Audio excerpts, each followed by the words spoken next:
இன்னைக்கு இந்த குழந்தைய பண்ணிருக்கானுங்க, நாளைக்கு உங்க வீட்டுக்குள்ளே பண்ணனா என்னங்க சார் பண்ணுவீங்க? மூடி மறைச்சிருவீங்களாங்க சார்? சொல்லுங்க ஐயா, நீங்களா பெரிய அதிகாரி தானே, நீங்களா சொல்லுங்க ஐயா. உங்களுக்கு கீழே தானே நாங்க எல்லாம் இருக்கோம். நீங்க ஒரு மிரட்டா நாங்க அமைதியா போயிடலங்க ஐயா. சொல்லுங்க, உங்களுக்கு நாங்க அவ்வளவு மரியாதை கொடுக்கறோம்ல, ஏன் எங்களுக்கு நீங்க போராட மாட்டேங்கிறீங்க? பொதுமக்கள் எழுத்துவாயா இருந்தா எல்லாமே பண்ணுவாங்க. குழந்தை போயிருச்சு, அவன் எப்படி அந்த குழந்தைய துடி துடிச்சு கொன்னானோ அதே மாதிரி அவங்கள பண்ணுங்க. நாங்க எங்க முன்னாடி பண்ணுங்க, நாங்க உங்களுக்கு இன்னமும் சப்போர்ட் பண்றோம். எங்க முன்னாடி நீங்க பண்ணுங்க, எங்க கிட்ட கூட ஒப்படைக்க வேண்டாம். நீங்க பண்ணுங்க, அவனுக்கு தண்டனை கொடுங்க. எத்தனை பேர் இப்படி எல்லாம் நாங்க கத்துறோம், உங்களுக்கு காதுல விழுகலையா?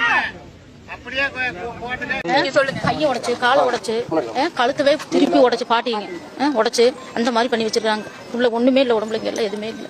அந்த கண்ணுலயே பார்க்க முடியல, அடையாளமே தெரியல. அந்த மாதிரி இருக்கு. முடியை போட்டு, அந்த பிள்ளையோட முடியை போட்டு கழுத்து போட்டு நசுக்கி இருக்கிறாங்க. முடியில வச்சு நசுக்கி கழுத்தை திருப்பி உடைச்சிருக்கிறாங்க. இதெல்லாம் பல்லே இல்லை, பூரா இப்பெல்லாம் ஒண்ணுமே இல்லை. கல்லெல்லாம் வச்சு கொட்டி இருக்கிறாங்க, குத்தி இருக்கிறாங்க, தேய்ச்சிருக்கிறாங்க. ட்ரெஸ் அரைவாசி பிந்திலேயே இல்லை பூரா. இவனுங்களெல்லாம் விடலாங்களா? இவனையெல்லாம் விடலாங்களா? இவனையெல்லாம் கொல்லணும். இப்படி விட்டு இப்படி அக்கிரமம் பண்ணியிருக்கிறானுங்களே.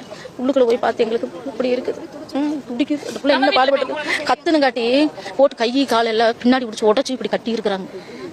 திருப்பி போட்டு சித்திரபாது பண்ணியிருக்கிறாங்கல்ல. பிள்ளைக்கு ஆயிரம் பண்ணிக்கிறானுங்க. இதுக்கு ஒரு நீதியே கிடைக்காதுங்களா? நீதியே இல்லையா அதுக்கு? பெண் ஒரு 10 வயசு பிள்ளைய இப்படி சிதைச்சிருக்கீங்களேடா.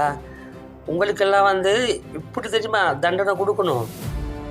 தமிழக முதல்வர் விஜய் சேர் அவர்களே, வருகிற 27ஆம் தேதிக்கு பிறகு தான் இவங்களுக்கு என்ன தண்டனை கிடைக்கும்னு சொல்லி மக்களுக்கு தெரிய வரும். ஆனால் அது கொடூரமான தண்டனையாக இருக்கணும்னு சொல்லித்தான் எல்லாம் இப்போ ரிக்வெஸ்ட் வைக்கிறாங்க, உங்கள்கிட்ட கேட்குறாங்க. எல்லாம் கொந்தளிச்சு போயிருக்கிறாங்க. இவங்களுக்கு ஆயுள் தண்டனை எதுவும் கொடுக்கக்கூடாது, இவங்களுக்கு அதை விட கொடூரமான தண்டனை கிடைக்கணும்.